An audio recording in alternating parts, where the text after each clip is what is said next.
स्वागतम सुस्वागतम, आगतम स्वागतम सुस्वागतम. आनंद या जीवनाचा सुगंधा परिदळदळावा, आपुल्याच चंदनाने दुसऱ्या सबदगंध द्यावा. सर, आमच्या आजच्या कार्यक्रमात आपलं मनपूर्वक स्वागत. गझल हे आपले जीवन आहे, पण आपल्या जीवनाला हिऱ्यासारखे अनेक पैलू आहेत. या पैलूंची गाठी आमच्या समोर उघडावी व त्याचा अनुभव आम्हाला मिळावा यासाठी आम्ही उत्सुक आहोत. आम्ही मनपूर्वक स्वागत करीत आहोत. धन्यवाद.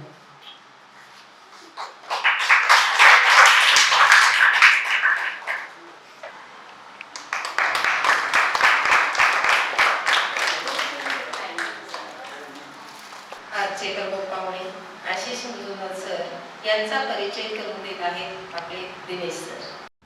नमस्कार. आज आपल्याला या सत्रासाठी मार्गदर्शक म्हणून डॉक्टर आशिष मुजुमदार सर लाभलेले आहेत. सर गेले 30हून अधिक वर्ष संगीत आणि सांस्कृतिक क्षेत्रात कार्यरत आहेत. आजवर त्यांनी 60 पेक्षा जास्त म्युझिक अल्बम्सना संगीत दिग्दर्शन केले आहे. T series, times music, Saregama, fountain music company, Sumit music यांसारख्या प्रतिष्ठित संगीत संस्थांमधून त्यांचे अनेक अल्बम्स प्रकाशित झालेले आहेत. त्यांच्या संगीत दिग्दर्शनाखाली पंडित प्रभाकर कारेकर, आरती अंकलेकर, देवकी पंडित, सुरेश वाडकर, रवींद्र साठे, ऋषिकेश रानडे, बेला शेंडे, महेश काळे यांसारख्या नामवंत गायकांनी गायन केले आहे. मराठी सोबतच हिंदी आणि उर्दू गझल क्षेत्रात त्यांचे विशेष योगदान आहे. मला आपणा सर्वांना सांगण्यास अत्यंत आनंद होतोय की शंकर महादेवन यांचा पहिला हिंदी आणि उर्दू गझलांचा जो कार्यक्रम अल्बम होता त्याचं देखील संगीत दिग्दर्शन सरांनीच केलेलं आहे. त्याचसोबत राहुलजी देशपांडे यांचा जो पहिला मराठी गझलांचा अल्बम झाला त्याचं देखील संगीत दिग्दर्शन सरांनी केलेलं आहे. कौशिकी चक्रवर्ती यांचा पहिला सुगम संगीताचा भजन अल्बम जो होता त्यांचं संगीत दिग्दर्शन देखील सरांच्याच हाताखाली साकारलं गेलं आहे. सध्या त्यांनी संगीत दिग्दर्शित केलेला सोबतीचा करार हा कार्यक्रम भारतातच नव्हे तर जगभरात मोठ्या प्रमाणात यशस्वीरित्या सुरू आहे. त्यांच्या divine relationship with musical note या प्रबंधाला कॅलिफोर्निया पब्लिक युनिव्हर्सिटी तर्फे या प्रबंधासाठी त्यांना मानद डॉक्टरेट पदवी बहाल केली गेलेली आहे.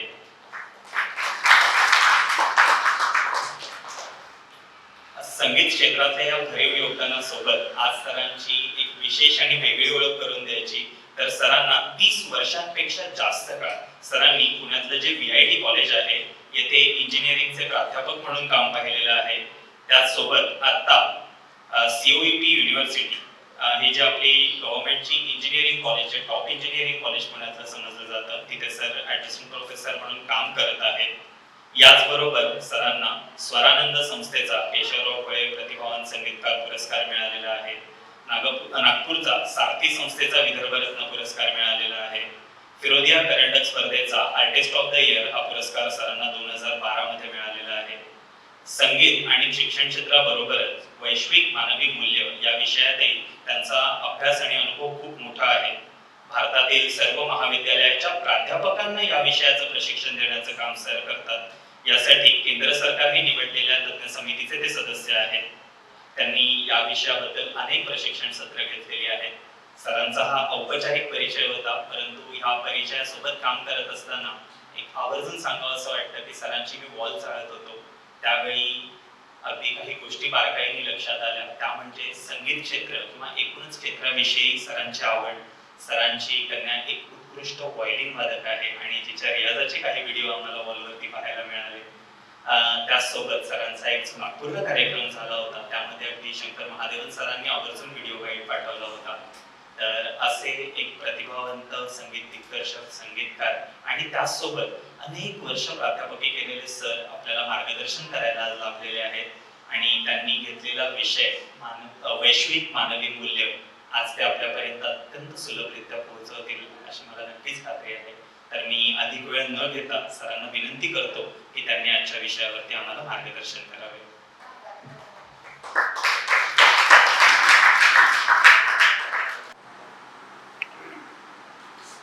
तर या संस्थेमध्ये येऊन तो आनंद होतो ना तो सांगता येत नाही. माई असताना एकदा 2दा येणं झालाय आणि आमचा कार्यक्रम होता सोबतीचा करार. माईंना एकदा स्वतः कविता उत्तम कळायची मुला. सगळं आयुष्य जर कविता म्हणून जगलं असेल आणि सगळे अनुभव जर तिथनं घेतले असतील, मला वाटतं गझल नाही इतकी उत्तम फार म्हणजे पोहोचत असेल नाही. त्याच्यामुळे आमच्याकडे खूप प्रेम करायच्या. आमच्या खालच्या हॉलमध्ये आम्ही त्यांच्याकरता खास कार्यक्रम केला होता एकदा. आता आजचा विषय तुमच्याशी जो बोलायचा आहे तो तुम्हाला टायटल बघूनच खरं तर इथनं पळून जावं असं वाटत असेल. वैश्विक मानवी मूल्य या विषयावर करेक्ट. पण आपण ते सोपं करू. आपण हा विषय सोपा करून करू. तुमच्यापैकी कोणाला हा विषय कळला काय ऍटलिस्ट किंवा काय असू शकेल कोणाला पण करा. सगळ्यात कमी वर्गातलं कोण आहे इथे? सातवीचे कोण कोण आहेत? आणि सातवीच्या पुढचे 10वीच्या पुढचे कोण कोण आहेत? 11वी आहे तुम्ही सगळे? 11वी ते 11वी 12वी आणि पुढचे आहेत का?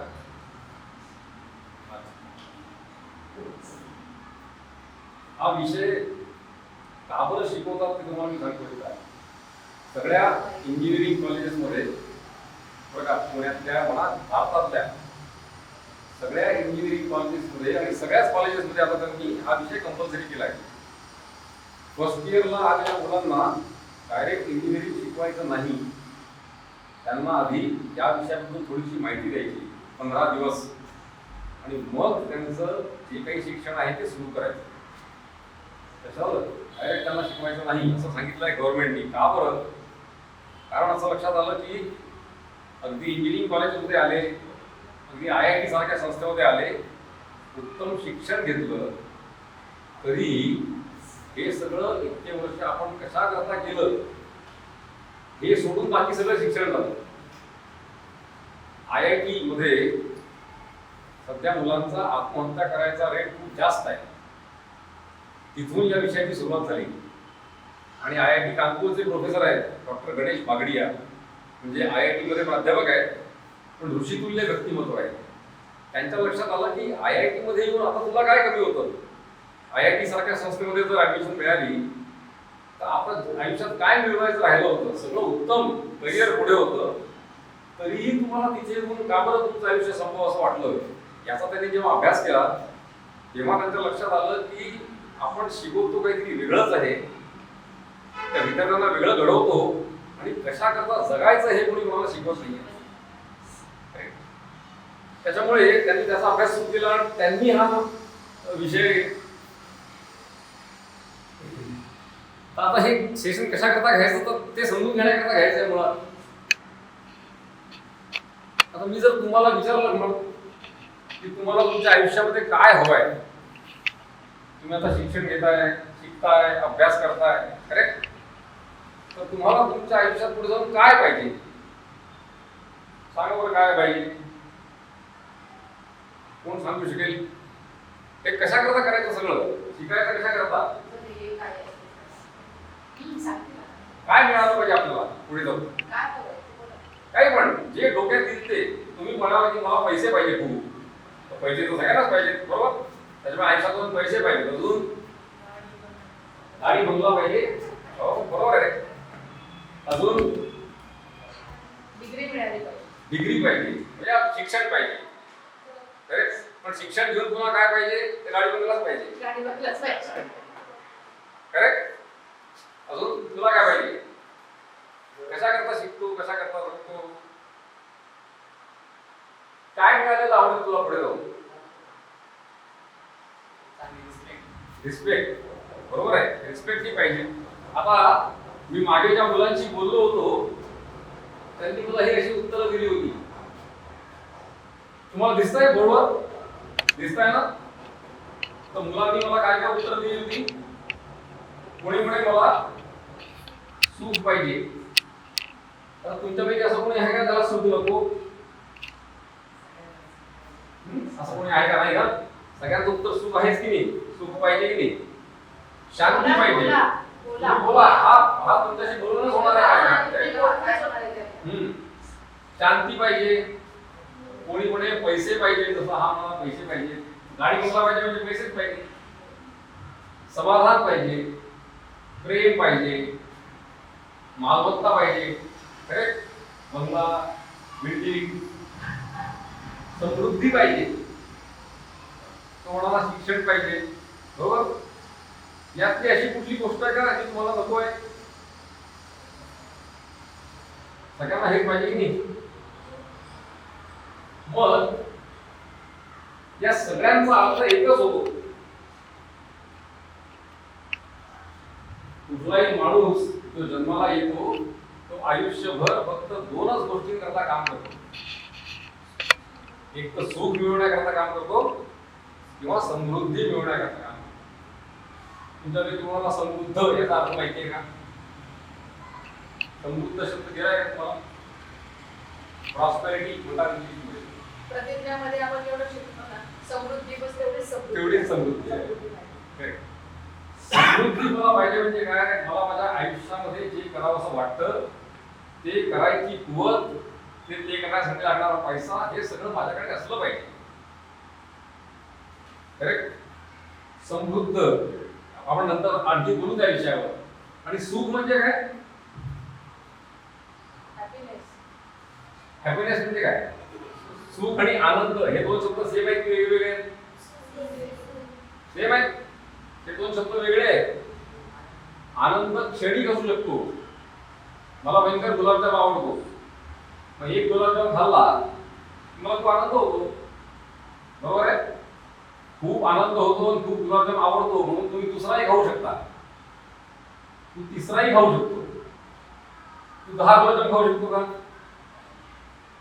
10 गुलाबजाम 10वा जेव्हा खाशील तेव्हा तुला गुलाबजाम नकोसा वाटायला लागेल की नाही? बरोबर आहे? मग जो खूप आवडणारा विषय होता तो एक खाल्ला तर खूप झालं, 2 खाल्ल्यावर आणखी आनंद झाला.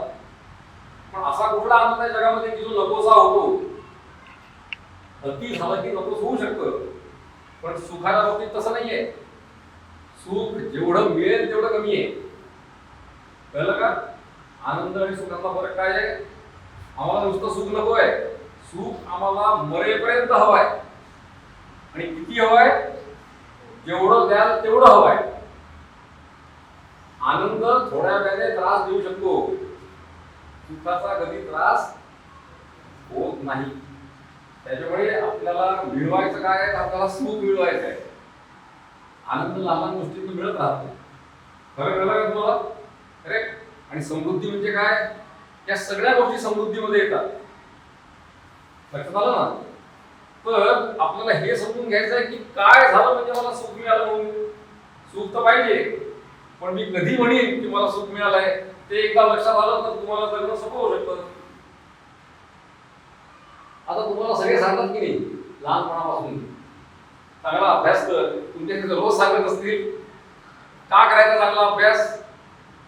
तर चांगली नोकरी मिळेल. चांगली नोकरी म्हणजे काय? तर चांगला पगार मिळेल. आणि चांगला पगार मिळाला म्हणजे काय होईल? सुखी होशील. तर तू सुखी होशील. बरोबर आहे का? हे सांगतात की नाही अभ्यास का करायचा? तर चांगली नोकरी मिळाली पाहिजे. चांगली नोकरी म्हणजे काय? खूप पगार. खूप पगार म्हणजे त्याला गाडी घोडा सगळं घेता येईल. बरोबर? आता आमच्यासारखे खूप लोक आहेत की ज्यांच्याकडे चांगली नोकरी आहे, ज्यांच्याकडे तुम्ही म्हणाल ते सगळं आहे, गाडी आहे, बंगला आहे, सगळं आहे, फक्त काय नाहीये? सुख नाहीये. झालं ना? म्हणजे शिक्षण का घ्यायचं? तर सुखी आणि समृद्ध होण्यासाठीच का फक्त? तर नाही. मुळात उद्देश काय आहे? तुम्हाला सुख आणि समृद्ध म्हणजे काय हे आधी कळलं पाहिजे. पण तिकडे बसलं बरोबर. आपल्याला आता हे समजून घ्यायचं आहे, बरोबर? मग आतापर्यंत मी काय बोलतो लक्षात आलंय का? आपण जे काही करतो सकाळी उठल्यापासून रात्री झोपेपर्यंत, आता तुमचं वय असं आहे की तुम्ही सगळे अभ्यास करता, बरोबर? कशा करता पुढे जाऊन चांगलं शिकायचं आहे म्हणून चांगली डिग्री घ्यायची आहे. आणि त्याने काय होणार आहे? तर चांगली नोकरी मिळू शकणार आहे. चांगली नोकरी म्हणजे चांगला पगार. मग एकदा पगार चांगला मिळायला लागला म्हणजे आपल्याला काय वाटतं की सगळं माझ्या आयुष्यामध्ये सुख सुख सुख होईल. अरे तर ते खरंच आहे का ते आपल्याला समजून घ्यायचं आहे. आता तुम्ही जे शिकता ना सगळं, मी शिक्षण विभागातच काम करतो, 30 वर्ष मी प्रोफेसरच आहे. आम्ही मुलांना सगळं कसं करायचं ते शिकवत राहतात. अरे इथे बटन दाबलं की तिथे लाईट लागेल, कसा लागेल ते मी सांगू शकतो, त्याच्याकरता काय करायचं ते सांगू शकतो. काय करायचं हे आम्ही सांगत नाही. तू घेतलेल्या शिक्षणाचं तू काय केलं पाहिजे. त्याच्यामुळे काय होतं, न्यूक्लिअर इंजिनिअरिंग आम्ही शिकवतो. काही लोक त्याचा पॉवर प्लांट करतात, इलेक्ट्रिसिटी निर्माण करतात, पण काही लोक त्याचा बॉम्ब तयार करतात. एक सुरी आम्ही तयार करू शकतो, त्याला चाकू म्हणतो आपण. काही लोक सुरी घेऊन ऑपरेशन करतात, एका पेशंटला ऑपरेशन करून बरंही करू शकतात. डॉक्टर सुरीचा वापर कसा करू शकतो. गुंड लोक असतील तर ते सुरीचा वापर वेगळा करू शकतात. सुरी तीच आहे की नाही, सुरी वापरायची कशी हे आम्ही सांगू शकतो. कुठे वापरायची हे कोणी ठरवायचं, त्याने त्याचं ठरवायचं की नाही. त्यामुळे एखादी गोष्ट कशी करायची हे तुम्हाला शिकवू शकतो आम्ही, पण त्याने काय करायचं हे शिकण्याकरता मुळात तुम्हाला शिक्षण फार आवश्यक आहे. राईट अंडरस्टँडिंग म्हणजे योग्य समज, तुम्हाला एखाद्या गोष्टीची उत्तम समज आली पाहिजे. नेक्स्ट ही एक गोष्ट मला तुम्हाला समजून सांगायची आहे की तुम्हाला जर उत्तम कळली तर मला त्याचा फार आनंद होईल की नैसर्गिक मान्यता म्हणजे काय, नॅचरल ऍक्सेप्टन्स. बघा नेक्स्ट, आपण जन्माला आलो तर इथे आपल्याबरोबर कोण कोण होतं आणि कोण कोण असणार आहे. तुम्ही एकटे आहात का इथे, तुमच्याबरोबर कोण कोण आहेत, प्राणी आहेत. कोण कोण आहे पृथ्वीवर सांगा तुमच्याबरोबर असतात. प्राणी आहेत, सगळे प्राणी, आकाशात उडणारे प्राणी, जमिनीवर राहणारे प्राणी, पाण्यात सगळे सगळे सगळे प्राणी आहेत तुमच्याबरोबर. अजून कोण आहे, झाड आहेत, वेली, जंगल, मोठी मोठी झाडं सगळं आहेत. अजून काय आहे, अंतराळ आहे. हा शेवटला शब्द स्पेस. हवा आहे की नाही मोकळी, आणखी हवेला सोडून सगळ्या गोष्टी आहेत. आणि मटेरियल आहे खूप. मटेरियल म्हणजे काय करतो त्याला, वस्तू सगळ्या, बरोबर आहे. या सगळ्या गोष्टी होत्या जेव्हा आपण जन्माला आलो. आपण त्यांच्याबरोबर राहतो, एक दिवशी आपण निघून जाऊ, पण या सगळ्या वस्तू इथे असणार आहे.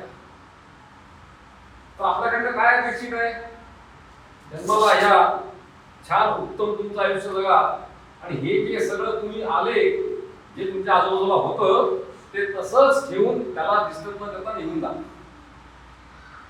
बरोबर. आता गंमत अशी आहे की झाली, झाडं, वेली, झुडपं सगळी होती.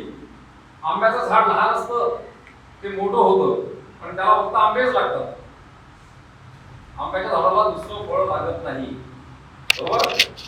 संत्र्याचं झाड असेल तर त्याला संत्रीच लागतात. असं कुठलं झाड बघितलंय का जे त्याचा स्वभाव सोडून वागतंय कधी, कधीच नाही, बरोबर.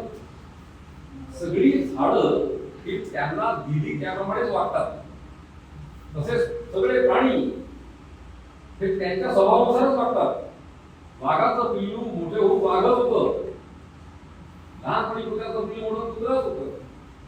तुम्ही का बरं वाघाला घाबरता. आतापर्यंत वाघ जवळून बघितलाय का, पण वाघाच्या जवळ जायचं नाही हे तुम्हाला कोणी सांगितलं, कोणाला अनुभव आहे का. तुम्ही कुठेतरी वाचलं की वाघ हा हिंस्र पशु असतो, म्हणून अनुभव नसतानाही समजून लांबून वाघ दिसला तरी भीती वाटते की नाही. कारण तुम्हाला माहिती आहे की वाघ असल्यामुळे हा वाघासारखाच वागणार आहे.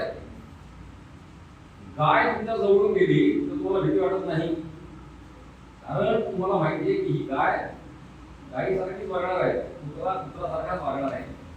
आता गायीला गायीसारखं वागण्याकरता, वाघाला वाघासारखं वागण्याकरता हे काही शाळेत जातात का, त्यांना कोण शिकवतं. वाघाचं पिल्लू लहानाचं मोठं होतं, त्याला कोणीही शिकवत नाही, कुठल्याही शाळेत तो जात नाही. त्याला माहित असतं की मला वाघासारखंच वागायचं आहे, आणि तुम्हाला हे प्राणी कसे वागतील माहिती आहे, म्हणून तुम्हाला त्यांच्यासमोर वागणं सोपं पडतं. आपण गायीशी गायीसारखं वागतो, म्हणजे कसं वागतो, कुत्र्याशी कुत्र्यासारखं वागतो, बरोबर. एकमेव मनुष्य प्राणी आहे जो मनुष्यासारखा वागेलच याची खात्री देता येते. तुम्हाला एखादा माणूस माणसासारखाच वागेल हे सांगता येत नाही, त्याच्यामुळे सगळे प्रॉब्लेम्स आहेत. मनुष्य प्राणी असा आहे की त्याला शाळेत जावं लागतं. जन्माला आल्यानंतर त्याला शाळेत जावं लागतं, त्याच्यावर संस्कार करावे लागतात, त्याला शिक्षण द्यावं लागतं. आणि शिक्षणाने तुम्हाला काय शिकवणं अपेक्षित आहे? पुढे जाऊन तू माणसासारखा वागला पाहिजे. असं झालं ना. आपली अत्यंत अडाणी बाई होती, अजिबात न शिकलेली बहिणाबाई. तिने असं लिहिलंय की अरे मानसा मानसा कधी बसलेलं माणूस नसतं. म्हणजे मला जेव्हा कवितेत काही कळत नव्हतं ना, तर लोकांची असण्याचं की काही कविता आहे, एखाद्याला माणसाला म्हणते की कधी माणसाला वाक्य नंतर मग काय लागलं की सगळ्यात मोठं तत्व त्या हेच आहे. तिला असे अनुभव आले असतील, तिची मोठी ओळ आहे. कारण तिला माहित होतं की माणूस माणसासारखा वागत नाही बऱ्याच वेळेला. आणि आपला सगळ्यात मोठा प्रॉब्लेम आता हाच आहे. मी एखाद्याला बघून मला समजू शकत नाही की आता पुढच्या क्षणी कसा वागू शकतो. असं झालं का? अनप्रेडिक्टेबल बिहेवियर, जे तुम्ही प्रेडिक्ट करू शकत नाही की हा कसा वागेल, म्हणून सगळे प्रॉब्लेम्स आहेत. तर शिक्षण पुढे मला असं वाटतं की हे तुम्ही सगळं शिक्षण घेताना लहानपणापासून डिग्रीपर्यंत ह्याने तुम्हाला शिक्षण मिळावंच. पण सगळ्यात महत्त्वाचं काय कळलं पाहिजे की तुम्ही मानवी आचरण कसं शिकू शकाल. तुम्ही माणसासारखं वागा. बाकी पैसे मिळवा, काही मिळवा, काही मिळवा, पण तुम्ही मुळात काय शिकलं पाहिजे? तर जसे सगळे बाकीचे प्राणी, जसे बाकी सगळे झाडं झुडपं सगळे त्यांच्या स्वभावानुसार वागतात, तसं तुम्ही पण माणसासारखं वागलं पाहिजे. आणि हे तुम्हाला शिक्षणात शिकवलं गेलं पाहिजे. नेक्स्ट, आता आपण एक जे शिकणार आहोत थोडक्यात, ते तुम्ही मी सांगतो म्हणून मान्य करू नका. ते तुम्ही स्वतःला त्याचे प्रश्न विचारा आणि उत्तर शोधा आणि मग ठरवा की आपण आता काय बोलतो ते. आता नॅचरल ऍक्सेप्टन्स म्हणजे नैसर्गिक मान्यता म्हणजे काय? नैसर्गिक गोष्ट म्हणजे काय? एखादी गोष्ट नैसर्गिक आहे म्हणजे काय? दोन शब्द आपण नेहमी वापरतो. नैसर्गिक हे नॅचरल आणि कृत्रिम अँटीना म्हणजे आर्टिफिशियल त्याला म्हणतात. ज्या ज्या गोष्टी माणूस स्वतः करतो त्या सगळ्या कृत्रिम, आणि ज्या ज्या गोष्टी निसर्ग कोणी काहीच न करता करतो त्या सगळ्या नैसर्गिक. नैसर्गिक गोष्टी करता तुम्हाला काही करावं लागत नाही. बरोबर? हे दोन फरक आहे. मग नैसर्गिक मान्यता म्हणजे काय? जो जो माणूस, जो जो मनुष्य प्राणी जन्माला येतो, जन्माला आल्या आल्या त्याच्या स्वभावाला काही नैसर्गिक मान्यता असतात. त्या कुठल्या आहेत? मी जर तुम्हाला विचारलं काय तुम्हाला सुखी व्हायचं आहे का, तर जगात असा कोणी माणूस आहे का याचं उत्तर नाही. कोणीच नाही. तुम्हाला सुखी व्हायचं आहे का याचं उत्तर होच आहे की नाही. कुठेही जा, लहान बाळाला विचारा तरी तो हो म्हणेल, मोठ्या मुलाला विचारा होच म्हणेल, आजीबाईंना विचारा तो हो म्हणेल, अमेरिकेत विचारलं तरी हो, ऑस्ट्रेलियात विचारलं तरी हो. जगाच्या पाठीवर कुठेही जा, प्रत्येक माणसाला जगात सुखी व्हायचंच आहे. पुढे तुम्हाला समृद्ध व्हायचं आहे का? हो. या प्रश्नाचं उत्तर होच आहे. हे जे हो उत्तर आपण देतोय ना, हे नैसर्गिक दृष्ट्याच हो आहे. करेक्ट? म्हणून हे नैसर्गिक आहे. नेक्स्ट, तुम्हाला आदर हवा आहे का? तुम्हाला आदर हवा आहे का? समोरच्या माणसाने आपल्याला आदर देऊन बोललं पाहिजे, आपल्याशी रिस्पेक्टफुली बोललं पाहिजे, ही तुमची अपेक्षा आहे का? खूपच आहे. माझ्याशी नीट बोलायचं. अरे ओके, हो. नाही आता गमत बघ, मी इथपासून सुरुवात केली विचारायला, तुला आदर हवा आहे का? हो. तुला हवा आहे का? सगळ्यांना आदर हवा आहे की नाही? किती सोपं आहे, तू त्याला देत का नाही? किती सोपं आहे की नाही? तुमच्यापैकी सगळ्यांना आदर हवा आहे की नाही? पण आदर आदर म्हणजे काय रे? आदर हा फक्त मोठ्या माणसांना द्यायचा असतो, लहानांना द्यायचा नसतो. असं काही आहे का? बाळातल्या बाळाला देखील आदर हवा असतो. करेक्ट? लहान बाळाला देखील कळतं की हा माझ्याशी नीट बोलत नाहीये, फक्त ते तुम्हाला सांगू शकत नाही म्हणून. प्रत्येकाला आदर हवाच आहे. तर जर असं असेल तर आपल्या भोवती असलेल्या प्रत्येक माणसाला आदर हवा आहे, तर आपण त्याला दिला पाहिजे. बरोबर? आदर देण्याकरता पैसे लागत नाहीत. बरोबर? आदर फुकट देता येतो की नाही?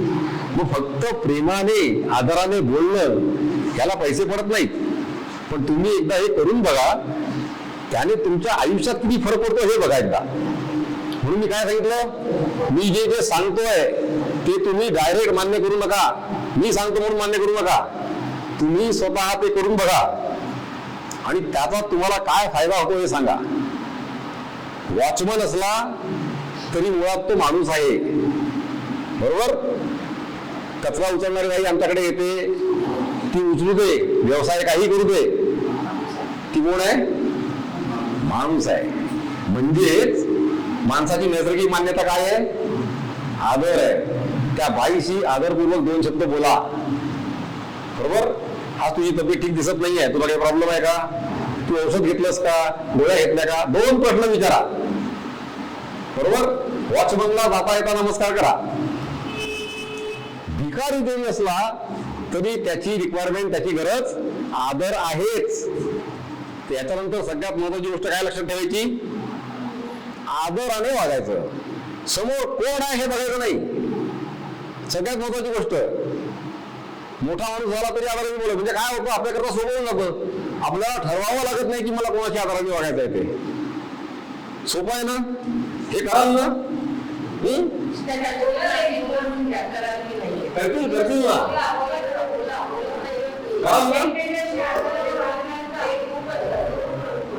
पण आदराने वागणं म्हणजे काय? एखाद्याला आदर द्यायचा म्हणजे काय? Very good. हे बघा, मी तुम्हाला सोप्या भाषेत सांगतो. चांगलं वागणं म्हणजे काय? जे तुम्हाला असं वाटतं दुसऱ्यांनी तुमच्याशी करावं ते. सगळं सोपं. अरे चांगलं वागायचं म्हणजे काय तुम्ही सांगू शकत नाही तुम्हाला, पण याने माझ्याशी कसं वागलं पाहिजे हे जे तुम्हाला वाटतं तसं तुम्ही दुसऱ्याशी वागा, बरोबर आहे. हेटाई करायची नाही, चिडवाचिडवी करायची, लक्षात ठेवा. अरे मित्र हा संबंधच इतका अप्रतिम आहे. सगळ्यात जगातली सगळ्यात श्रीमंत गोष्ट तीच आहे. आयुष्यभर फक्त हेच माझ्यावर राहणार आहे, बरोबर. पण तो दुखावेल असं काही गमत करायची नाही. तुम्ही केलेली चेष्टा, तुम्ही केलेली मस्करी तुमच्यापेक्षा जास्त त्याने एन्जॉय केली पाहिजे, हे लक्षात ठेवा. त्याला जर ती लागली तर तुम्ही त्याला दुखावलाय, तुम्ही त्याची गंमत नाही केली, करेक्ट. तर आदरपूर्वक बोलणं म्हणजे त्याच्या सगळ्या भावना सांभाळून त्याच्याशी संबंध ठेवणं म्हणजे आदर ठेवणं. कळलं का तुम्हाला? तुम्हाला मध्ये काही कळलं नाही तर हात वर करून विचारा मला, बरं का. नुसतं सोडून देऊ नका आणि काहीही विचारा, लक्षात आलं का? काहीही विचारा. शेवटचं काय आहे? संबंधांमध्ये तुम्हाला परस्पर पूर्णता हवी आहे का? तुम्ही जेव्हा कोणाशी संबंध ठेवता, तुमचा मित्र असतो, बहीण भाऊ आई वडील कोणी का असेना, तर तुमच्यामध्ये सतत तुम्हाला भांडण असलेलं आवडतं की तुमच्यामध्ये सतत तुम्हाला प्रेम असलेलं आवडतं? बरोबर आहे. मित्राशी भांडण झालं आणि तो त्याच्या घरी गेला, तुमच्या घरी गेले, तर तुमचा मूड चांगला राहतो का? मग त्याच्यामुळे नुसते संबंध ठेवून चालत नाही, ते परस्पर पूरक म्हणजे एकमेकांना उपयोगी पडतील असे पाहिजेत. दुसऱ्या दिवशी सकाळी कधी भेटतो असं झालं पाहिजे, बरोबर आहे. नाही तर होतं काय, भांडून तुम्ही घरी गेले तर त्याचा वेळ चांगला जात नाही, तुमचा वेळ चांगला जात नाही. पुढचा सगळा वेळ तुम्ही जे आता वेळ चांगलं काहीतरी करू शकला असता तर सगळा वेळ तुमचा त्याचाच जातो. बरं, घडलेलं काहीच नसतं खरं म्हणजे. हा मला हे म्हणाला, तो मला ते म्हणाला, करेक्ट. आपण तेही एकदा बघू की कोणी काही म्हणायला काही फरक पडतो का? करेक्ट. अजिबात काही फरक पडत नाही. तुम्हाला अर्थात ते तर तुमच्या वयाला समजणं थोडंसं, पण मी समजायचा प्रयत्न करेन.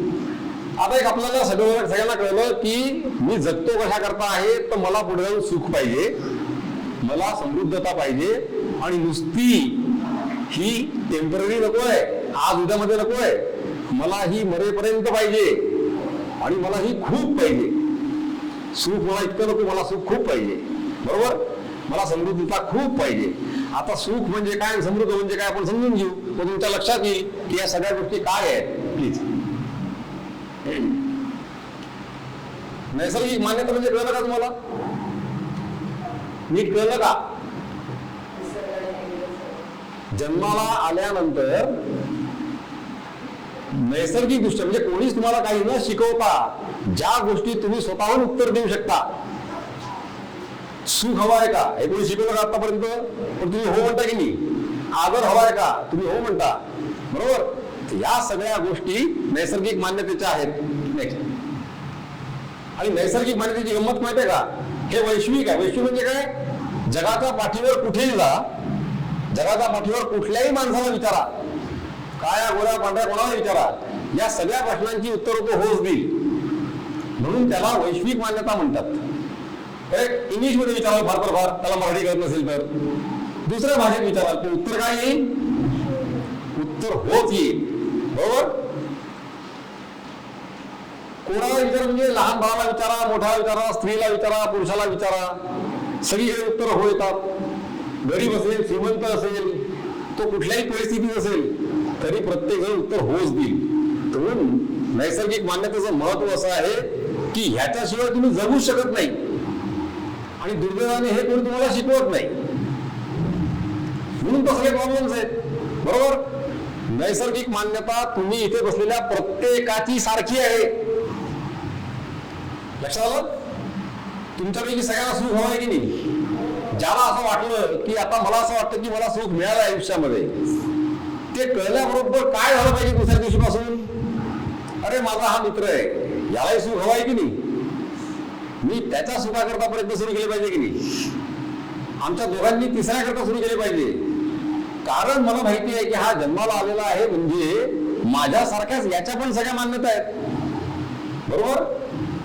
यालाही सुख हवंय, मग तुम्ही त्याच्याकरता प्रयत्न केले पाहिजे. मगच तुम्ही परस्पर पूरकता ठेवू शकता संबंधांमध्ये. आपलं पोट भरल्याबरोबर याची काळजी आली पाहिजे की आता दुसऱ्याचंही पोट भरलं पाहिजे, बरोबर. नाही तर फक्त माझं मी बसतो मग मी बसतो असं जगून तुम्हाला स्वतःला आनंद होणार नाही. नेक्स्ट. आता हे सुख कोणाला हवंय आणि ही समृद्धी कोणाला हवी आहे? एक तुम्हाला हवी आहे की तुमच्या शरीराला? आता मी एक छोटीशी कन्सेप्ट तुम्हाला शिकवणार आहे. तुम्हाला तुमच्यापैकी कोणाला कळली तर फार मजा येऊन जाईल. तुम्हाला काय म्हटलं त्याला? सुख कोणाला हवंय, तुम्हाला का तुमच्या शरीराला? म्हणजे इथे मी काय केलं, मी तुम्हाला दोन भागांमध्ये विभागलेलं आहे. इथे माझ्या समोर बसलेले प्रत्येक जण दोघं बसलेले आहेत. कोण कोण? एक तुम्ही आणि दुसरं म्हणजे तुमचं शरीर. आता यातला फरक काय आहे? तुमच्यापैकी बरेच लोक इथे असे बसले असतील की तुम्हाला जबरदस्ती बसवलं म्हणून बसले असतील, पण माझ्याकडे लक्ष नसू शकतं कदाचित. संध्याकाळी आज मॅच आहे, मला खेळायला जायचं आहे, इकडे संध्याकाळी काहीतरी असलं पाहिजे. तुमचं मन या खोलीच्या बाहेर जाऊ शकतं की नाही? शरीराने इथे बसले आहात पण मनाने कुठे आहात मला काय माहिती. डोक्यात काहीतरी वेगळेच विचार झाले असतील, कोणाची आठवण येत असेल, काहीतरी खेळायचं असेल, काही असू शकतं. तर तुम्ही आणि तुमचं शरीर अशा दोन गोष्टी आहेत, बरोबर. मी कोणाशी बोलतोय इथे? तुमच्याशी. कशाच्या माध्यमातून बोलतोय? तुम्हाला ऐकण्याकरता कान दिलेले आहेत, मला बोलण्याकरता तोंड दिलेलं आहे. मला तुमच्याशी बोलायचं आहे, पण मी वापर कशाचा करतो? माझ्या तोंडाचा आणि तुमच्या कानाचा. तुम्हाला मी जे बोलतो ते काही कानापाशी फक्त कळतं का? कानातनं फक्त आवाज चाललाय आतमध्ये. आत गेल्यानंतर तुम्हाला कळतं की हा काय बोलतोय, त्या आवाजाचा अर्थ काय आहे. हे कळलं का? हे कळलं का? त्याच्यामुळे आपण एकमेकांशी बोलतो पण आपण एकमेकांच्या शरीराशी बोलत नाही. तुम्हाला हे कळणं फार आवश्यक आहे की तुम्ही आणि तुमचं शरीर या दोन वेगळ्या गोष्टी आहेत. कळताय का? आपण आणखी उदाहरण घेऊन समजून घेऊ. आपण उदाहरण घेऊन समजू.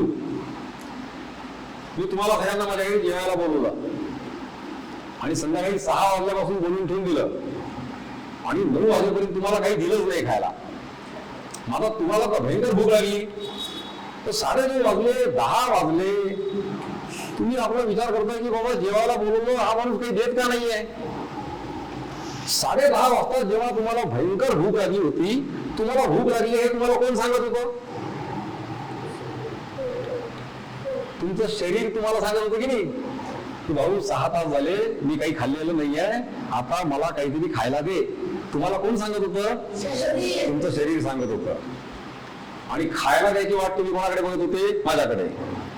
मी काय केलं, 10:30 वाजता तुम्हाला सांगितलं जा रे, ते सगळे त्या टेबलवर लावून मांडून ठेवलेलं आहे, जे तुम्हाला पाहिजे ते खा, चुपचाप पण निघून जा.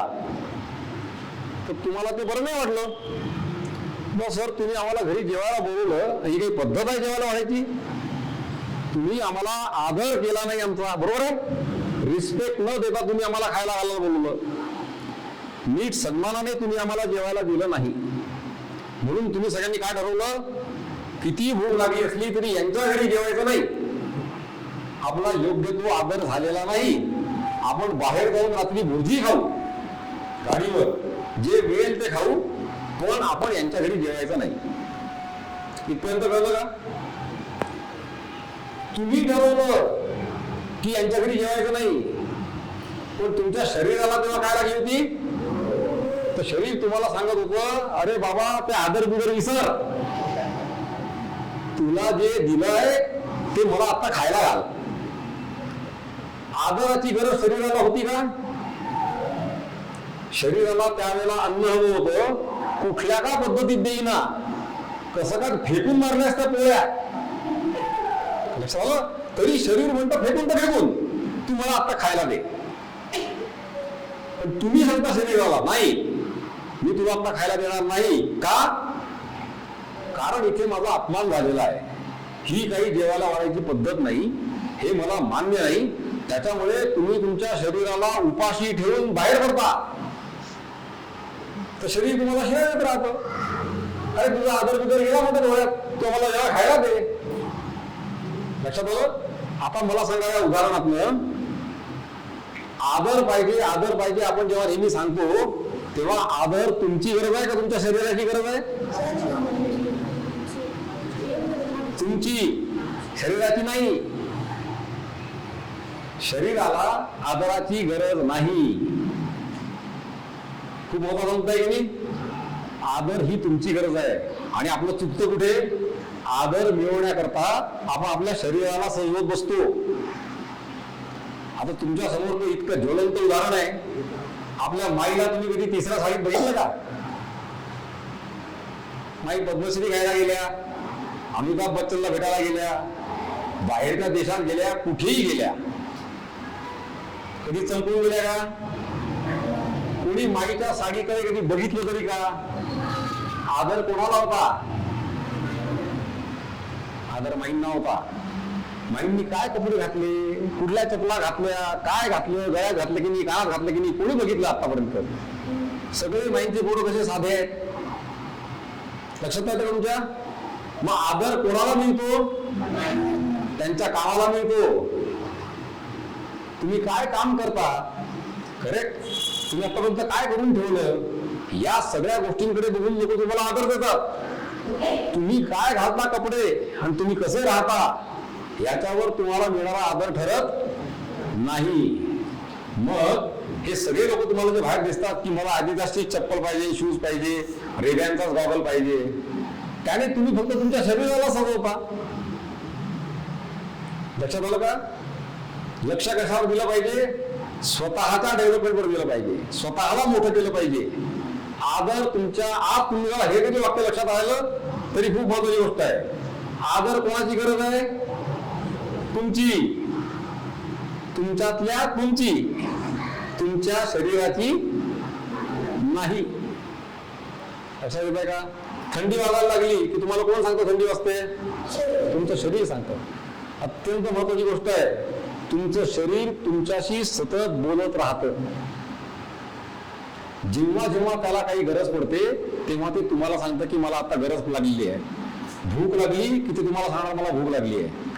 अशा वेळेला तुमची जबाबदारी काय आहे? तुमची जबाबदारी त्या शरीराला त्यावेळेला उत्तम अन्न देणं ही आहे.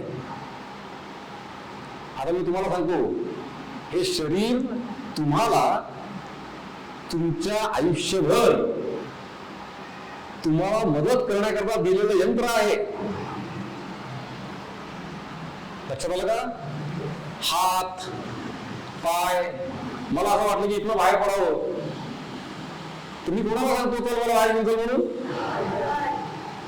मी माझ्या पायांना सांगतो मला तिकडे जायचं आहे. आता मला इथून भरायचंय तर माझे पाय आपण घेऊन जाते मला बाहेर?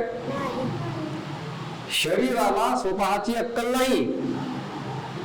करेक्ट? ते कोणाच्या आज्ञा पाळतं? ते आपल्या आज्ञा पाळतं. मला जर वाटलं की तिकडे जायचं आहे तर माझे पाय मला तिकडे घेऊन जातील.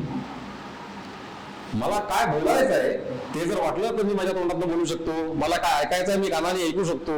काय बघायचं आहे मी डोळ्याने बघू शकतो. ते सगळं शरीर मला काय म्हणून दिलंय? मी एकटा नुसता जन्माला आलो असतो काय करू शकलो असतो का?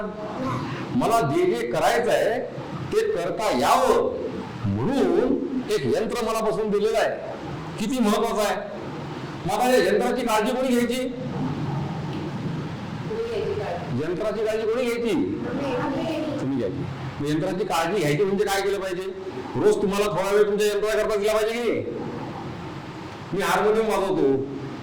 हार्मोनियम माझं वाद्य आहे बरोबर. कार्यक्रमामध्ये जाऊन मी पेटी वाजवतो की नाही?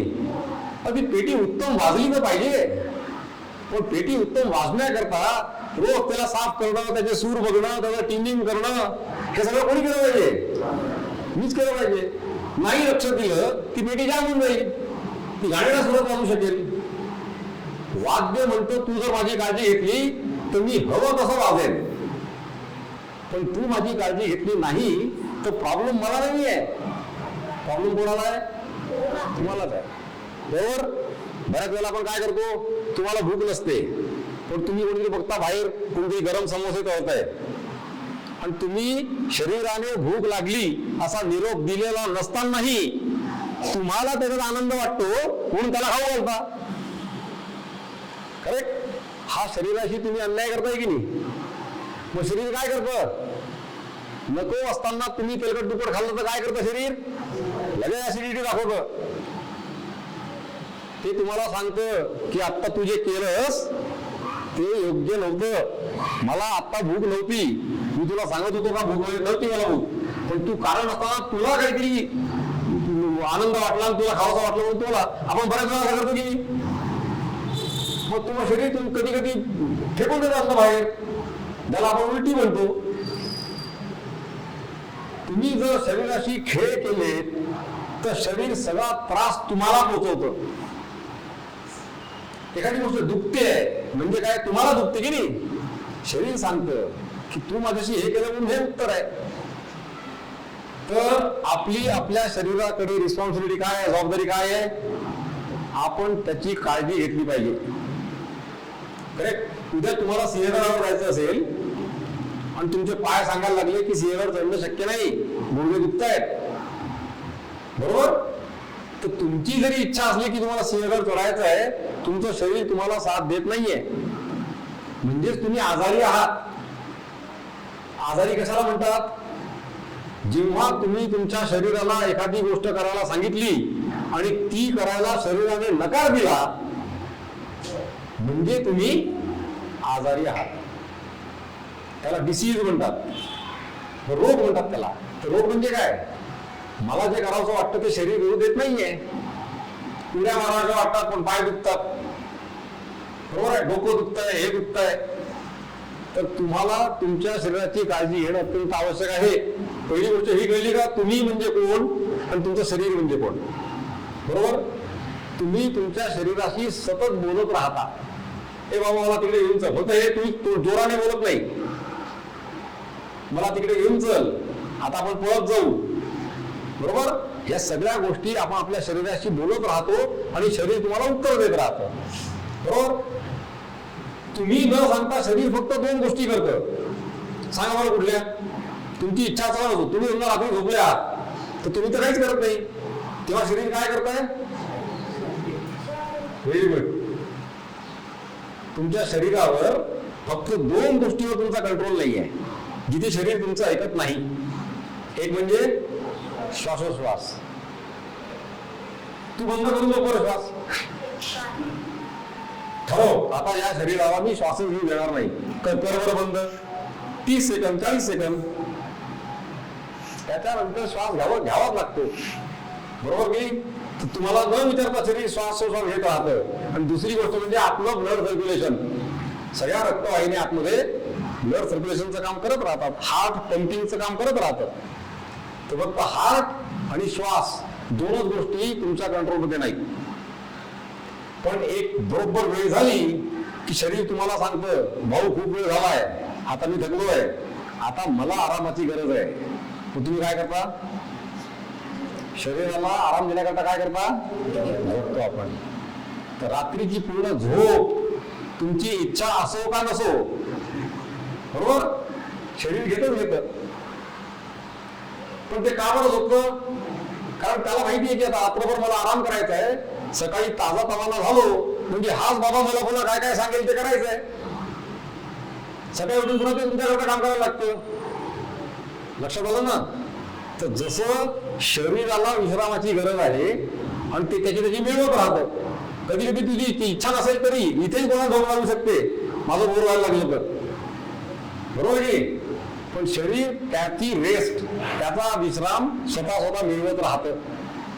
तसाच तुम्हाला स्वतःलाही आरामाची गरज असते. शरीराचा आराम करायला की नाही, झोपायचं. तुम्हाला पण आराम पाहिजे. तो कसा मिळवायचा? रोज काही झालं तरी 5 मिनिटं शांत बसायचं. किती मिनिटं?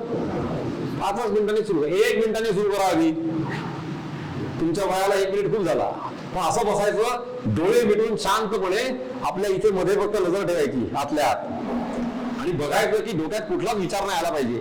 आला तर येऊ द्यायचा. कळलं का? रोज स्वतःला अशी विश्रांती देत चला, काही विचार करायचा नाही. 5 मिनिटांनी सुरू करा आणि 20 मिनिटं झाले म्हणजे तुम्ही जिंकले. 20 मिनिटाचा शांत बसता आलं, काहीच न करता डोळे मिटून, तर हळूहळू तुमच्या स्वतःचा फरक लक्षात यायला लागेल. त्याच्यावर ना, तर शरीराची विश्रांती आणि तुमची विश्रांती असे 2 विषय आहेत. हा, नेक्स्ट.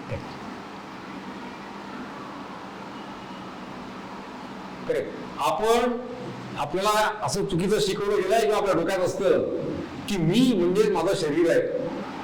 आता मी सांगितलं तुम्हाला असं आहे का? तू म्हणजे तुझं शरीर नाही, तू वेगळा आहेस. पण तुला मी तुझ्या शरीराच्या माध्यमातून ओळखतो. कळलं का? लक्षात आलं ना? तुझं नाव काय आहे? संभव. आता हा संभव आहे असं मी का ओळखतो? नाव संभव आहे, पण याची शरीर यष्टी मला दिसते. हा कुठून आला तुम्हाला? रे संभव आला असं म्हणीन. पण बोलीन त्याच्यातल्या संभवशी नाही, संभवच्या मीशी. लक्षात आलं ना? मी शरीराच्या माध्यमातून ओळखतो मी त्याला, पण मी म्हणजे माझं शरीर नाहीये, मी वेगळं आहे. माझं शरीर वेगळं आहे. बरोबर? तुम्हाला लोकमान्य टिळकांची गोष्ट कोणी सांगितली असेल कदाचित. त्यांचं ऑपरेशन सुरू होतं ना, तेव्हा त्यांना भूल दिली नव्हती, तर ते स्वतः शरीरातनं बाहेर पडले मनाने आणि त्यांनी बॉडी डॉक्टरच्या ताब्यात देऊन टाकली आणि सांगितलं की मी आता घरी सोबत बसतो, तुम्ही माझं ऑपरेशन करा. इतकं त्यांनी स्वतःला बॉडीतनं डिटॅच करून घेतलं होतं. माझ्या बॉडीशी काय करायचं करा म्हणाले. तर तेव्हा कापत होते, काय करत होते, तरी त्यांना त्रास होत नव्हता, कारण त्यांनी स्वतःला लांब ठेवलं होतं. ते म्हणजे जे काही चाललं ते माझ्या शरीराशी चाललंय, मी कुठे तिथे आहे. तर योगी लोक याही लेवलला काम करू शकतात. पण हे कळणं फार आवश्यक आहे की मी म्हणजे माझं शरीर नाही. त्याच्यामुळे मला आदर हवा असेल तर मला शरीराला रंगरवटी करून चालणार नाही. करेक्ट? आणि तुम्हाला तर सांगायला मला सगळ्यात सोपं उदाहरण कोणाचं आहे? आपल्या माइंडचं आहे. बरोबर की नाही? किती लोक जगाच्या पाठीवरनं कुठून त्या मांजरीमध्ये येणंही सोपं नाहीये. पण माइंड करता यायचं असेल तर कोणाला कष्टही वाटत नाहीत. किती लोक येतात रोज तिथे, बरोबर की नाही? ते कशा करता येतात हे कधीच विसरू नका. त्यांनी जे प्रचंड काम करून ठेवलं ना, त्या कामाचा आदर म्हणून लोक त्यांना भेटायला येतात. आणि यांच्यापैकी कोणालाही मी आतापर्यंत सांगितलं की माईंनी काय कपडे घातले, चप्पल घातली, काय घातलं, कानात घातले, डोक्यात काही कोणाला फरक पडत नाही. आम्हाला माई भेटल्या अशाच भेटल्या साध्या, बरोबर की नाही? त्याच्यामुळे खूप चांगले कपडे घातले म्हणजे तुम्हाला आदर मिळतो असं अजिबात नाही. तुम्ही काय काम करता याच्यावर तुम्हाला आदर मिळू शकतो. दुसरं चूक काय आहे? पैसा म्हणजे आनंद. आता बघ, तुम्हाला आनंद हवा आयुष्यामध्ये, तर तुला गाडी पैसा पाहिजे होता, बंगला पाहिजे होता, पण पैसा म्हणजे आनंद आहे का? खूप पैसा आहे माझ्याकडे, अगदी उत्तमातल्या उत्तम हॉस्पिटलमध्ये माझ्या आईला मी आता ऍडमिट केलंय ऑपरेशन टेबलमध्ये, आणि बाहेर मी एका अत्यंत गुबगुबीत सोफ्यावर बसलेलो आहे. चकाचक हॉस्पिटल आहे, सगळं आहे, एसी आहे, सगळं आहे, सगळं सुख आहे. पण तो एसी, तो गुबगुबीत सोफा कोणाला आनंद देतोय? माझ्या शरीराला. बरोबर? खूप गरम असतो तो. कोणाला गरम होतो? शरीराला गरम होतो. तो सांगतो अरे भयंकर गरम होत आहे काय, तुझे लाव, मी एसी लावतो. कोणाला बरं वाटायला लागतं? शरीराला. मऊ सोफ्यावर बसलो, त्याला बरं वाटलं, पण मी आनंदी आहे का? कारण आतमध्ये कोण आहे? आई आहे, ती आजारी आहे, क्षणाक्षणाला कळत नाहीये की तब्येत कशी होणार आहे. तर बाकी सगळ्या गोष्टी अत्यंत रिच आनंदी असल्या तरी मी मात्र त्या सगळ्या आनंदाशी माझा काही संबंध नाहीये. त्याच्यामुळे प्रत्येक वेळा तुमच्याकडे सगळ्या गोष्टी, सगळ्या फॅसिलिटी असल्या म्हणजे तुम्ही आनंदी असाल असं नाहीये. खूप पैसा असतो माणसाकडे, पण तो मनातून तो दुःखी राहू शकतो, त्याचं शरीर आनंदी राहू शकतं. हा फरक तुम्हाला कळणं फार आवश्यक आहे. बरोबर? आणि एखाद्या झोपडीत नाही तो वेगळा बाबा मजेत राहू शकतो. कुठलं डोक्याला बॉदरेशन नाही, काही नाही, मी पण आनंदी, माझं शरीरही आनंदी, हे राहता येतं. तर तुम्हाला असं म्हणतात की पैशाने तुम्हाला सुख विकत नाही घेता येत. तू उत्तम गादी विकत घेऊ शकतो, पण झोप विकत घेऊ शकतो का? मग चांगली गादी घेऊन रात्रभर झोपत नाही आली तर काय करशील? लक्षात आलं का? गादी तर खूपच चांगली आहे, एकदम मऊ गादी आहे, त्याच्यावर पडणार तुझ्या शरीराला खूप बरं वाटतंय. आपण तुला झोपत लागत नाहीये, कारण टेन्शनच आहे कुठले उद्या हे द्यायचंय, परवा ते द्यायचंय, मी आज हे करून ठेवलं, त्याच्याशी भांडण झालं, रात्रभर तळमळ चालली आहे. तर आनंदी कोण आहे? शरीर. कारण मऊ गादीवर झोपवलं आहे तू त्याला, पण तू स्वतः आनंदी आहेस का? नाही. मग आनंद मित्राशी उत्तम रिलेशन ठेवून शांत सुखाची झोप लागण्याची जास्त आनंद आहे की. बरोबर? तर तुम्हाला आनंद मिळण्याकरता पैसा हा गरजेचा आहे, पण खूप पैसा असला म्हणजे आनंद असतो असं अजिबात नाही. तिसरं काय? मान. असं वाटतं की आपल्याला माझ्याकडे जर खूप भौतिक सुविधा म्हणजे बंगला, कार, गाडी, सोफे सगळं दिखावायला आहे, हे असलं म्हणजेच मला लोक मान देतील, ही आणखी एक गैरसमजूत आहे. बरोबर आहे की नाही? इथे एवढी मोठी बिल्डिंग नव्हती, आणि जेव्हा माई नुसत्या छोट्या ठिकाणी राहायच्या तेव्हा असेच लोक येत होते. आजही लोक इथे बिल्डिंग बघून येत नाहीत. तुमचं 4 मजली आहे, 5 मजली, कोणी बघायला येत नाही. हे तर आता झालंय. कुठे मांजरीमध्ये माईने तुम्ही काय काम केलं, तो सगळा मान कशाला आहे? त्यांच्या कर्तृत्वाला आहे. तुम्ही जर चांगलं काम केलेलं नसेल, तुम्हाला लोक चांगलं ओळखत नसतील, तर तुम्ही यातल्या सगळ्या गोष्टी काहीही करा, तुम्ही गेल्याबरोबर लोक तुम्हाला शिवाय द्यायला लागतील. काय दाखवतो म्हणतील, गळ्यात सोन्याच्या माळा घालतो, मोबाईल फिरवतो, मोठ्या कारमधनं फिरतो, पण स्वतः कसा आहे? त्याच्यामुळे खूप पैसा असला म्हणजे तुम्हाला मान मिळतो असं अजिबात नाही. या 3 गैरसमजुती आपण लिहिलेल्या आहेत. तुम्हाला कळलं का? तुम्ही म्हणजे तुमचं शरीर नाही, तुम्ही वेगळे आहात, तुमचं शरीर वेगळं आहे. हे कळलं का तुम्हाला नीट? हा, हे कन्सेप्ट कळली का नक्की? की मी कोण आहे आणि माझं शरीर कोण आहे, आणि आपल्या दोघांमध्ये संबंध आहे. सतत माझं शरीर आणि मी, आम्ही एकमेकांशी बोलत असतो. काय बोलत असतो? त्याला भूक लागली की तो मला सांगतो, आणि त्याच्या भुकेची सोय मी करतो. बरोबर? आणि मला काही हवं असलं की मी त्याला सांगतो, आणि तो ते काम पूर्ण करतो. मला पळत जायचं आहे की तो मला पळत घेऊन जातो. बरोबर? मला वरनं काहीतरी काढायचं आहे तर माझा हात मला मदत करतो वरनं ते काढून देण्याकरता. हाताला वर जाऊन स्वतःला काही करायचं नाहीये, मी सांगितलं की तो ते करतो.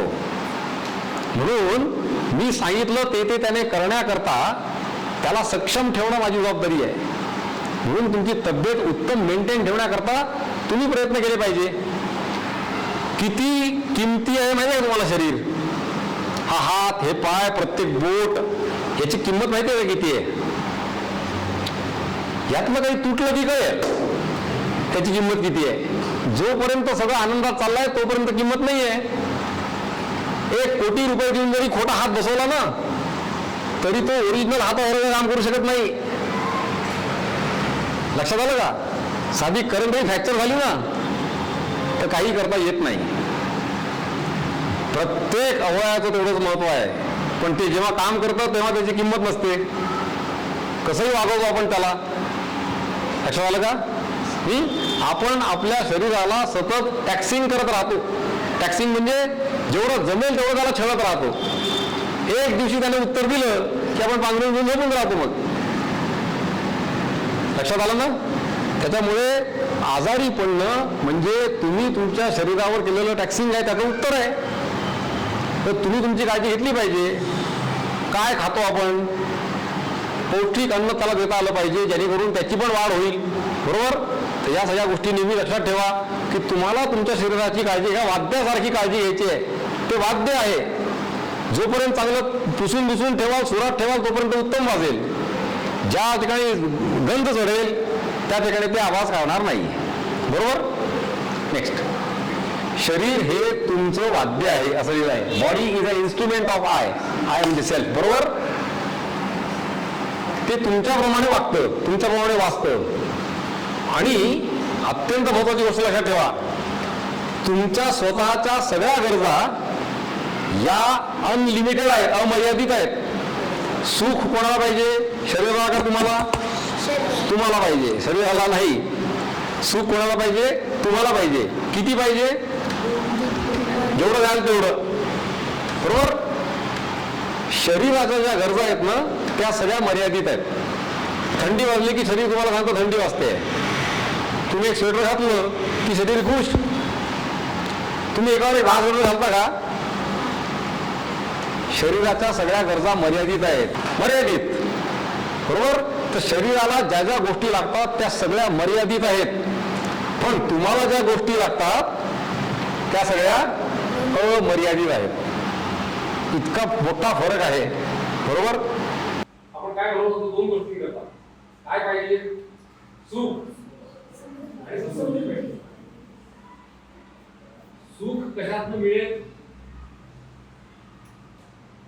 तुम्ही तुमच्या शरीराची उत्तम व्यवहार ठेवला, तुमचं शरीर उत्तम राहील. करेक्ट? शरीर उत्तम राहणं म्हणजे ते निरोगी राहील. तुमचं शरीर निरोगी ठेवण्याकरता जबाबदारी कोणाची आहे? आपण ठरवून मग आपली आपली जबाबदारी आहे की रात्री 11 वाजता तुला जर खायचं असेल मसाल्याचं खा तू. शरीर म्हणतं ही मसाल्याची खायची वेळ नाही. दुसऱ्या दिवशी सकाळी तुम्हाला उत्तर देऊ शकतो. बरोबर आहे? खूप सोपं आहे की नाही? हे अवघड आहे का? आपली तब्येत उत्तम ठेवणं हे अवघड आहे का? आपणच छळतो की शरीराला. बरोबर आहे? माझं पोट भरलं आहे, आता माझे शरीर म्हणतं की मला काहीच नको आहे. पण तुम्ही 4 मित्र भेटता, तुम्ही बाहेर जाता, तर तो भयंकर आपल्याला आग्रह करतो, अरे खा रे समोसा, काय भरत नको, खा तुम्ही जा. इथे मैत्रीमध्ये आपण समोसा खाऊ टाकतो आणि तुम्हाला जी शरीर उत्तर देतं ऍसिडिटी म्हणून. आता मी तुम्हाला सांगतो, हे बाहेरचं जग आहे ना, हे सतत तुम्हाला कुठलं आकर्षण देत राहते. सगळ्यात मोठा शत्रू आपला म्हणजे टीव्हीवर येणाऱ्या जाहिराती आहे. लक्षात ठेवा, जाहिरात काय दाखवतात?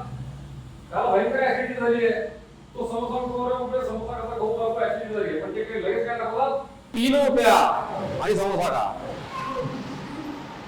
तो म्हणतो तू इनो पी, 2 मिनिटं तुझी ऍसिडिटी जाईल आणि पुन्हा तो समोसा खायला लागतो. इनो पिऊन ऍसिडिटी जात नाही, पुन्हा तुम्ही बॉडीला त्रास देतात. पण या सगळ्या जाहिराती तुम्हाला खर्च करण्याकरता भाग पडतात, तुमच्या तब्येतीची काळजी करत नाहीत. याच्यानंतर मनाची खुणगाड बांधा आणि विचार करा स्वतःची, जाहिरातीत दाखवलेली एकही गोष्ट आपल्या आयुष्याच्या जगण्याच्या कामाची नाही. ते लक्षात ठेवा. त्याला त्याची वस्तू विकायची आहे म्हणून तुम्हाला जाहिराती करतो. लक्षात आलं का? जाहिरातींनी आपण भाळून कुठल्याच गोष्टी, तो म्हणतो हे काहीतरी क्रीम लाव म्हणजे तू गोरा दिसायला लागशील. बरोबर आहे? इतक्या जाहिराती येतात, हे लावा, गोरो व्हाव, ते लावा, असं व्हाल. गरज आहे का काही? जे शरीर देवाने दिलंय त्याच्यासारखं सुंदर काहीच नाही. लक्षात आलं ना? याच्यापेक्षा काही सुंदर असू शकत नाही. ते उत्तम जोपासणं आपली जबाबदारी आहे. तू दिवसभर बोलणं उन्हात फिरत त्याला काळा करू नको. लक्षात आलं ना? मी 10 वेळा काय सांगतो, तुमच्या शरीराची काळजी घेण्याची जबाबदारी तुमची आहे. तर आहे ते शरीर उत्तम जोपासा. त्याला आणखीन तुम्ही देवापेक्षा मोठे नाही, तुम्ही आहे त्याच्यापेक्षा स्वतःला सुंदर करू शकत नाही, हे लक्षात ठेवा. आधी जास्त काही करायला गेलं तर आहे ते बिघडवून ठेवाल. म्हणून जाहिरातींच्या नादी लागून मी आता या एका वाक्यात सांगितलं, टीव्हीवर दिसणाऱ्या जाहिरातींमधला एकही प्रॉडक्ट हा तुमच्या रोजच्या आयुष्याचा जगण्याचा भाग होऊ शकत नाही. तांदळातील गव्हाची जाहिरात होते का कधी? नाही होत. लक्षात आलं? जर होत असेल तर ते वापरायचं नाही. लक्षात आलं का तुमच्या? सुख कोणाची गरज आहे? माझी गरज आहे, माझ्या शरीराची नाही. हे कळलं का? 4च वाक्य आता तुम्ही पाठ करा आणि आपण थांबू. सुख कोणाची गरज आहे? पहिली गोष्ट म्हणजे मी म्हणजे माझं शरीर नाही. हे कळलं का? मी जेव्हा विचारतो की सुख कोणाला पाहिजे, सुख मला पाहिजे, माझ्या शरीराला नाही. बरोबर? आदर कोणाला पाहिजे?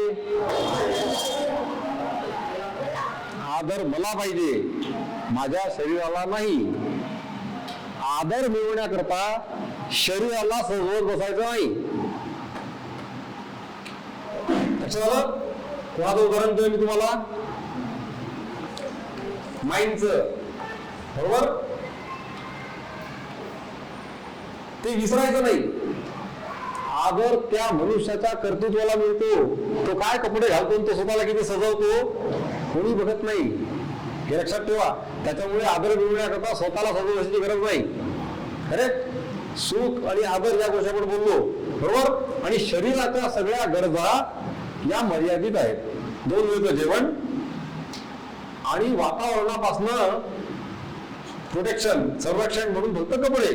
उन्हाळा असेल तर सुती सत्र यातला गरम पाहिजे, थंडी असेल तर एक स्वेटर, पाय भाजू नये म्हणून काहीतरी, याच्यापेक्षा जास्त गरज नाही.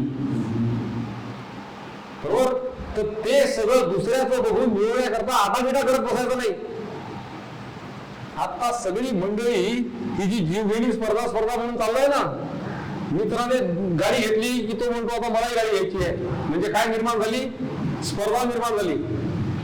हा 1 BHK राहतो, 2 BHK राहतो, मला आता मोठं घर पाहिजे. याच्या नादी लागून स्वतःला जास्त पळवत बसायचं नाही. करेक्ट?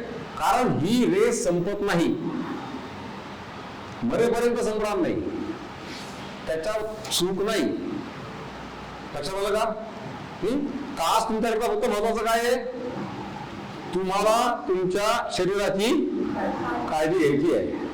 मग ती एक्सरसाइज बनलं, थोडा का होईना आपण व्यायाम केलाच पाहिजे. वेळच्या वेळी जेवण, जे एक इंग्लिशमध्ये त्याला नरिशमेंट म्हणतात, पौष्टिक आहार. तुमच्या शरीराला उत्तम पौष्टिक आहार देणं तुमची जबाबदारी आहे. कारण तरच ते तुमच्या सगळ्या आज्ञा मानू शकेल, पुढे जाऊन तुमच्याकरता काम करू शकेल. बरोबर? आणि स्वतः काम इतकं मोठं करा की तुम्हाला आदर सन्मान मिळवण्याकरता तुमच्या शरीराला नको तशाची गरज पडायला नको. सांगितलं माई फक्त एक गुलाबी रंगाचं पातळ नाही, तर दुसरं हिरवं पातळ, याच्याशिवाय त्याला बघितलंच नाही कधीच. न कधी कुठलं दागिना नाही, कानात नाही, काहीच नाही. आणि बच्चनही पाया पडतो, दिल्लीत गेले तरी तसंच, कुठेही गेले तरी तसंच. लक्षात आलं का? हे कधीच विसरायचं नाही. त्यामुळे आदर तुमच्या कर्तृत्वाला आहे, तुम्ही कसे दिसता याला नाही. शरीर आपण काळजी घेण्याकरता आहे आणि कर्तृत्व आपण स्वतः करण्याकरता आहे. लक्षात आलं का? आता या सगळ्या गोष्टी लक्षात ठेवून अभ्यास करा. तुम्हाला काहीतरी विचारायचं असेल तर विचारा. अभ्यास करता म्हणजे काय करता? तुम्ही अभ्यास करतो म्हणजे काय करतो? एक तर रोजचं होमवर्क आहे काहीतरी. तर आता पहिली गोष्ट म्हणजे जर तुम्ही म्हणजे तुमचं शरीर नाही, त्याचं होमवर्क म्हणजे अभ्यास नाही. लक्षात आलं का? होमवर्क तुम्ही तुमच्या टीचर करता, तुम्ही स्वतः करत नाही. बरोबर आहे की नाही? हे जर मी करून गेलं नाही तर उद्या माझी टीचर मला रागवू शकेल, या भीतीपोटी तुम्ही काहीतरी होमवर्क करता. बरोबर आहे की नाही? अभ्यास करता म्हणजे काय करता? आता हा बस बस बस बस बस बस बस वाचन करणे हा अजून म्हणजे स्वतःची काहीतरी म्हणजे स्वतःच अभ्यास करणे पण तुम्हाला हे कसं कळतं की आता वाचलेलं मला कळलंय की नाही? वाचून झालं सगळं, आता कसं कळतं? मी तुम्हाला एक गंमत सांगतो, सगळ्यात सोपा मार्ग. तू सांग काय तुला म्हणायचं आहे. बघ बघ बघा तू बघ बघा. पाठ करणे किंवा आधीची वाचलेली समजण्यासाठी विचार करणे. हा तू किती आहे आता? 6वी. अच्छा. एक एक तुमच्या वर्गातले जे मुलं आहेत की नाही, तुमचे मित्र सगळे, एक धडा दोघांनी वाचायचा बरोबर, आणि दोघांनी एकमेकांना त्याच्यावर प्रश्न विचारायचे. तुमचा मित्र हा नेहमी तुमचा अभ्यासातला मित्र असला पाहिजे बरोबर. सगळ्यात भीती आपल्याला वाटते इंग्लिश बोलायची भीती वाटते बरोबर. आपण दोन मित्रांनी ठरवून टाकायचं की आपण एकमेकांशी फक्त इंग्लिशमध्येच बोलायचं. चूक तर चूक, जे येईल ते. लक्षात आलं ना? ज्यांना ज्यांना इंग्लिश विषय आहे त्यांनी हे लक्षात ठेवा. तुम्ही तुमच्या मित्रांमध्ये तुम्हीच ठरवून टाका. मित्रांसमोर लाजेचा काही प्रश्नच नसतो, चुकलं तरी काही प्रॉब्लेम नाही. पण आपण एकमेकांचं इंग्लिश सुधारायचं. तर तुम्ही एकमेकांमध्ये फक्त इंग्लिशच बोलत चला. 6 महिन्यात तुम्हाला फक्त इंग्लिश म्हणजे फार काही मोठा रॉकेट सायन्स नाही आहे, प्रॅक्टिसचा प्रश्न आहे. 6 महिन्यामध्ये तुम्ही इंग्लिश बोलायला लागाल बरोबर. तसाच गणिताचा पण आहे. एक धडा दोघांनी वाचायचा आणि दोघांनी एकमेकांना प्रश्न विचारायचे. जे आलं नाही ते लक्षात येतं की आपल्याला हे कळलं नाहीये, ते मात्र टीचरांना विचारून घ्यायचं, पुन्हा आयुष्यात विसरणार नाही. असं एक एक वेळा करत मित्रांनीच मित्राचा अभ्यास घेत दोघांनी तयार करायचं. अवघड कन्सेप्ट आहे, पण ती लक्षात आली का तुमच्या? हा, तुम्ही आणि तुमचं शरीर दोन वेगळ्या गोष्टी आहेत बरोबर.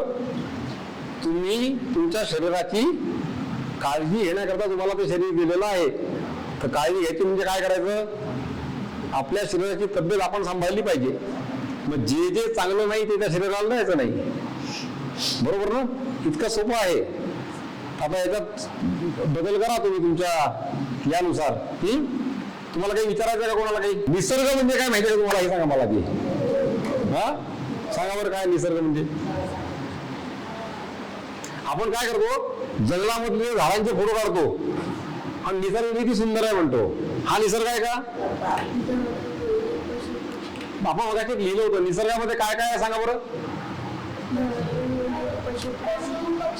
पशु पक्षी, हा झाडे, नदी, अजून आपण पण स्वतः, मनुष्य, प्राणी, आणि अजून अंतरा असं कोणते सांगितलं होतं बरोबर आहे की नाही? हे सगळं निसर्ग आहे. तर इथे काही काही गोष्टी आपल्या मनाने सुरू असतात बरोबर आहे की नाही? तुम्ही काही केलं नाही तरी निसर्गात गोष्टी घडत असतात की नाही? थोड्या वेळाने अंधार पडेल की नाही, तर कोणी बटन दाबतं का अंधाराचं? कोणी बटन दाबत नाही.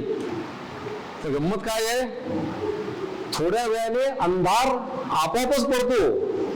आणि खरं तर याच्या पुढे 12 तास आपण अंधारातच राहणं अपेक्षित आहे. कळलं का?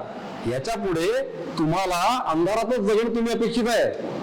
पण मनुष्य प्राण्याने त्याच्या हुशारीचा शहाणपणा करून काय तयार केलं? इलेक्ट्रिसिटी तयार केली. मग आपण 5:30-6 नंतर लाईट लावतो. या प्राण्यांना कळत नाही लाईट कसं लागले.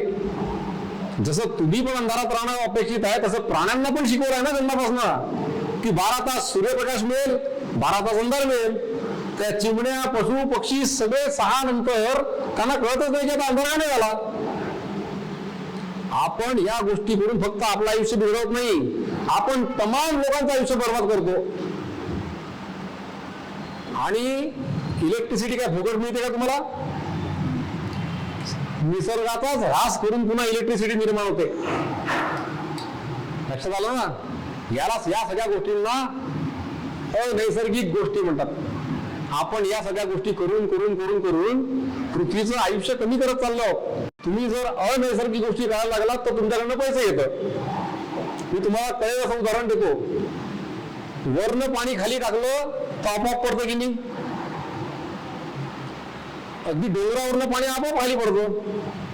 नैसर्गिक आहे की नाही? पैसे पडतात का काही? पण तुम्ही 5 मजली बिल्डिंग बांधली, याच्या डोक्यावर टाकी बांधली, करेक्ट? आता तुम्हाला खालनं वरनं पाणी पाठवायचं आहे, हे आपोआप जातं का? मग काय लावावं लागतो? पंप लावावा लागतो. वरनं खाली पाणी फुकट पडेल, खालनं वरनं पाठवायचं असेल तर पंप लावावा लागेल. मग पंप लावला म्हणजे पंप चालवावा लागेल, महिन्याच्या महिन्याला बिल भरावं लागेल. लक्षात आलं का? सूर्यप्रकाश फुकट मिळेल. रात्री 10 वाजता लाईट पाहिजे का? लाव बटन, जा इलेक्ट्रिसिटी, भर बिल. जितक्या गोष्टी अँटी नॅचरल म्हणजे निसर्गाच्या विरुद्ध कराल, त्या सगळ्या गोष्टीचं काही ना काही स्वरूपामध्ये तुम्हाला भरावं लागेल. जितकं आयुष्य निसर्गाशी टिळून राहील, नैसर्गिक राहील, तेवढे कष्ट कमी होतील. लक्षात आलं? आणखी एकदा बोलू आपण या विषयावर नंतर कधीतरी पुन्हा. Yes, thank you thank you.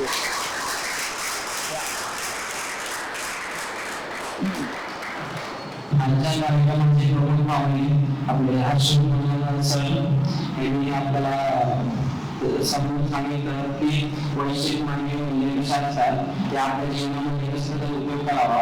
सगळ्यात महत्त्वाचं म्हणजे आपलं मन आपलं शरीर याचा खूप महत्त्वाचा भाग समजून सांगितला, फरक समजून सांगितला. त्याबद्दल त्याचे खूप खूप आभार सर. हा कार्यक्रम मंगल यांनी अरेंज केला त्याबद्दल त्याचे खूप खूप आभार.